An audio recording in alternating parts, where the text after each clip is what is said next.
ખબરોમાં બન્યા રહેવા માટે બેલ આઇકોન દબાવો અને એબીપી અસ્મિતાને સબસ્ક્રાઇબ કરો। બ્રિટનમાં કોરોનાના વેક્સિનેશનની પ્રક્રિયા શરૂ થઈ ચૂકી છે।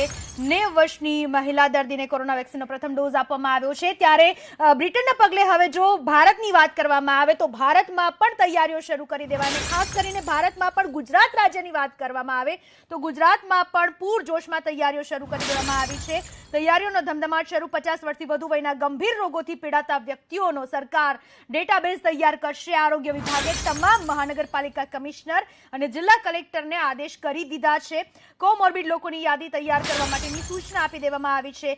10 થી 13 ડિસેમ્બર દરમિયાન હાઉસ ટુ હાઉસ સર્વે કરવામાં આવશે અને ત્યારબાદ વેક્સિનેશનની પ્રક્રિયા શરૂ કરવામાં આવશે। રસીકરણમાં પ્રાથમિકતાને લઈને યાદી તૈયાર કરવામાં આવશે।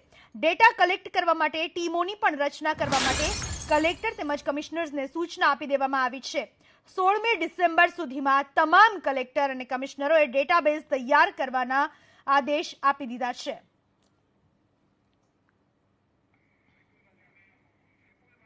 આ વિશે વધુ માહિતી આપવા આપણી સાથે જોડાઈ ચૂક્યા છે અમારા સંવાદદાતા વિપુલ બાધા જોડાઈ ચૂક્યા છે। વિપુલ, કોરોનાનો કહેર જે રીતે જોવા મળી રહ્યો છે, વેક્સિનેશનને લઈને આશા સેવાઈ રહી છે, ક્યારે આ વેક્સિન આવે છે તે મહત્વનું રહેશે, પરંતુ તે પહેલા જ પૂરી તૈયારીઓ કરી લેવામાં આવી છે। ઘણી બધી કંપનીઓની વેક્સિન પણ અત્યારે સામે આવી રહી છે, તો આ વેક્સિન ક્યારે, કઈ રીતે, કોને પહેલા આપવામાં આવશે એ બાબતને લઈને ગુજરાતમાં કઈ રીતની તૈયારીઓ સામે આવી છે? વિપુલ, જે રીતે રાજ્ય સરકારના આરોગ્ય વિભાગ દ્વારા કોરોના વેક્સિન એ આગામી સમયમાં આવવાની શક્યતાઓ પૂરેપૂરી ડિસેમ્બર કે જાન્યુઆરીના પ્રથમ સપ્તાહમાં જણાઈ રહી છે, તેને લઈને જ રાજ્ય સરકાર દ્વારા તમામ તૈયારીઓ અને આખરી ઓપ આપવામાં આવ્યો છે। પ્રથમ કોરોના વોરિયર્સની જે યાદી હતી તે તમામ યાદી લિસ્ટ તૈયાર કરવામાં આવ્યું છે અને હવે ત્યારબાદ રાજ્યના જે પણ નાગરિકો 50 ઉંમરથી વધારે ઉંમર ધરાવે છે તેવા વ્યક્તિઓની યાદી તૈયાર કરવા માટે પણ હવે રાજ્યના આરોગ્ય વિભાગે તમામ કલેક્ટર અને કમિશનરને આદેશ કર્યા છે। તો સાથે જ 50 થી નીચેની ઉંમરના વ્યક્તિઓ જે કોમોર્બિડ હોય, જેમને કિડની ટ્રાન્સપ્લાન્ટ સહિત ડાયાબિટીસ જેવા રોગોથી જે લોકો પીડાતા હોય તેમની પણ યાદી તૈયાર કરવા માટેની સૂચનાઓ આપી દેવામાં આવી છે। આગામી 10 થી 13 તારીખ દરમિયાન